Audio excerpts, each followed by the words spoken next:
And please talk about your father's background. Where and when was he born? And where did he grow up? Okay, well, he came from a merchant's family, and he was born in a small town in Jiangsu called Huayin. Not too many people know it, but it's probably best known for being the birthplace of Premier Zhou Enlai.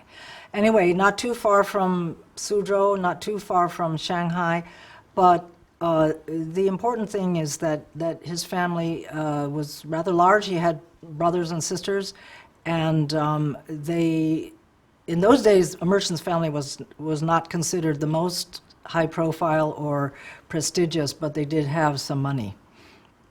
Oh, his date of birth is actually a little bit in dispute because he had to give a date when he got his passport, but he knew his date as a Lunar New Year day, but it almost certainly was sometime in December 1918.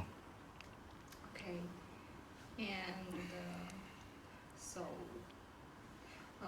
And is there something more about the background, except the birthday and where he lived, about how he grew up? He grew up in Huayin, and he went to school in a nearby town called Yangzhou, which had a school that was well known in the region for having high quality education. In those days, in that generation of Chinese, it wasn't at all guaranteed that you would be able to have a good education or to go to university, but he did do both, and he went to Tsinghua University, which is China's equivalent of like MIT, good for people in science and engineering, and he studied aeronautical engineering. Okay. So, please tell me about how, as a university student, he decided he had a duty to resist the Japanese Imperial Army's bloody campaign to occupy and subjugate China. Yes, actually, his experience with the politics of war, as I guess you could call it, started when he was even before he went to university, when he was still what you would call a high school student. He was in Yangzhou, as I mentioned, and the story that I remember that he told myself and some of my cousins is that as a high school student, he became caught up in a sort of young students' movement to try to persuade the then leader of the country, whose name was Chiang Kai-shek, Generalissimo Chiang Kai-shek, to do more to fight the Japanese. There was a perception that he wasn't being as enthusiastic as some people would like to pursue the war. So there were student delegations that got together to try to meet with Chiang Kai-shek or members of the government to persuade him to prosecute the war more energetically. And apparently my father was the leader of one of these student delegations, and he met with Chiang Kai-shek and some of his aides at one point and presented a sword to them and tried to ask them to do more to fight the Japanese. It was a East Coast phenomenon, this student movement, and a lot of students actually marched in Beijing as well to try to persuade the government to do more. And did you mention your father's name? Oh, yeah. Yes. Sorry. My father's name is Liu Tongsheng. He spelled it T-U-N-G hyphen S-H-E-N-G. Tongsheng Liu.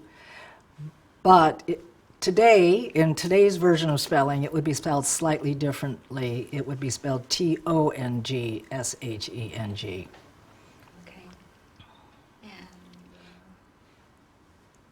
So why was he in East China in April 1942? Right. Well, that's a really interesting question because he didn't plan to be there. He and my mother, they actually were both at Tsinghua University. Because the Japanese occupied Beijing, that university, as well as a number of other Chinese universities, in a very dramatic and sort of romantic episode, the entire student body, the professors, the laboratories, the books, the libraries, the classrooms, they all tried to relocate west to get away from the Japanese. And so they loaded everything onto trains. They themselves rode trains. They first went to Midway Point. The Japanese came there. Then they kept going further west, keep going. Finally, they ended up in Kunming, and they established a sort of a remote university, and they called it Xinan Lianda, Southwest United University, and it comprised Tsinghua University, Beida University, Beijing University, Nankai University, and some smaller universities. So it was like a big grouping of students in a very kind of heroic and dramatic episode in their lives. And it just so happened that my father knew a woman who was also at Tsinghua, and they were all on the train riding west, and he went to see her once, and she introduced him to another woman on the bunk above her who turned out to be my mother. So that's how they met, in the middle of this turmoil and ferment and running away and everything. And then they landed in Kunming, and my father started courting my mother, and they became engaged. But there was a war on. My mother, meanwhile, went back to where she came from, which was Suzhou. My father stayed in Kunming. And then one day he got a telegram saying, "You have to, if you want to get married soon, you have to come back right away and get married right away, because Manming, my mother, her father has just died. And if you don't come back right away and do the wedding right away, there'll be a period of mourning which will go on for years. Some families it would go on for 7 years, and you wouldn't be able to do anything happy, no happy events, no marriages, no big parties or anything." So he said, "Okay, I'm coming back."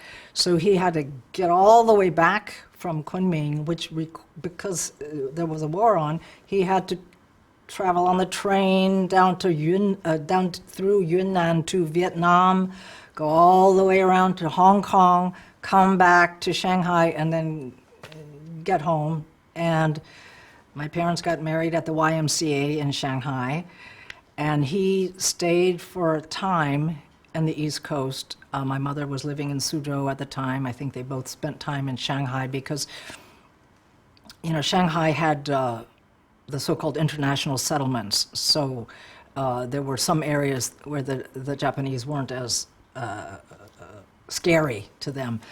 And then he decided, okay, now I'm going to go back to Western China and try to help the Chinese Air Force do something. He thought he could work in an aircraft factory, a manufacturing facility or something like that, engineering facility.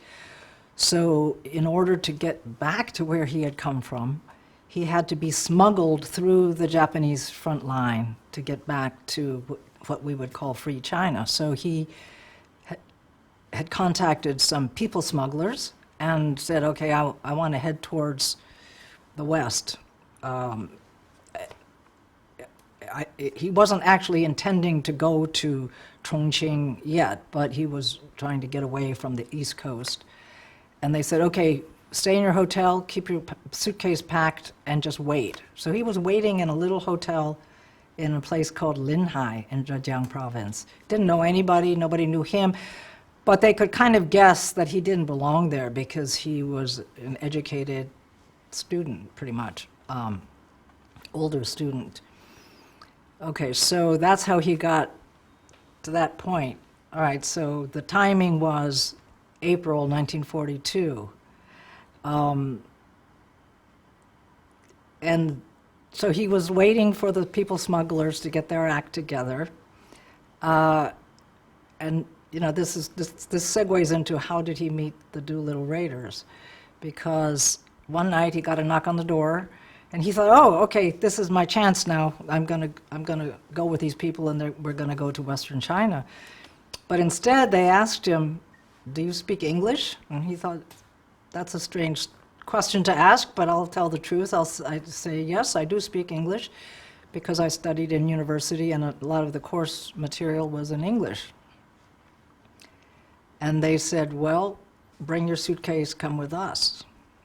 So he brought a suitcase, they brought him to a place, and they pushed him to a room, and he saw a lot of people in there, including 5 Caucasian guys, completely muddy and dirty and scared and not understanding anything anybody was saying, and unshaven.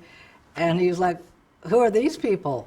And it turned out to be 5 American pilots who had just bombed Tokyo on April 18th, 1942, and had landed their plane nearby, and met up with some Chinese, but nobody could speak with each other because the Chinese couldn't speak English, and the Americans definitely couldn't speak Chinese. So that's why my father had been sent for. He came in, he started speaking with them. They were relieved that someone could speak English with them. And it was actually kind of tense because the Chinese were telling the Americans, give us your gun, because they had a weapon. And they wanted to take it away from them, and the Americans didn't want to give it up. So, the need for translation was really very urgent. And that's how they met. Okay, it's a very fantastic experience, yes. And next one maybe, how did he first meet the readers? Maybe you just mentioned. Yeah. Yes, please say something more. Yeah, Yes. and so right away he decided, not only am I going to help them translate at this moment, I think at that moment they were actually going to sit down and have a meal or something like that, but he said, China and America are allies in the war. We're all on the same side, so I should stay with these Americans, and I should help them as much as I can. So he went along not only as a translator, but as a guide and a fixer and a transport manager, and because they were in great danger. They were only a short distance ahead of where Japanese soldiers were. And so the need to escape quickly and get out of the Japanese occupied areas was very, very urgent. So he stayed with them, and he was their translator, but more than that. I mean, he arranged their, some of them had to ride in sedan chairs, these bamboo things.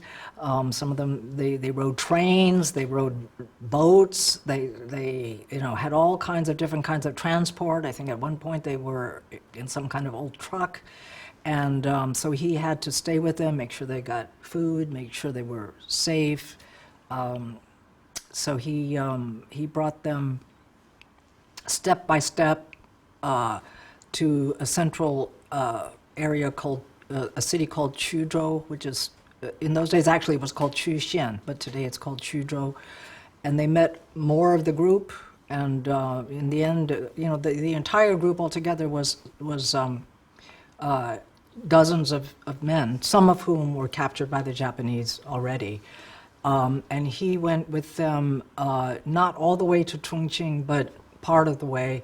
Then they got on an American transport plane, and he wasn't allowed to go with them. And so they flew on to Chongqing, and he had to stay behind. And in the book, The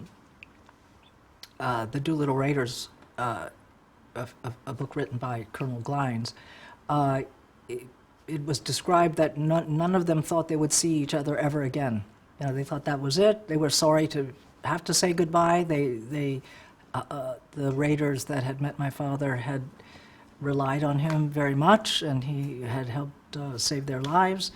And my father also didn't think he would see them again. He didn't even know if he would ever see any Americans again. I mean, he wasn't, at that point, he didn't know he would end up in the United States living, but he did.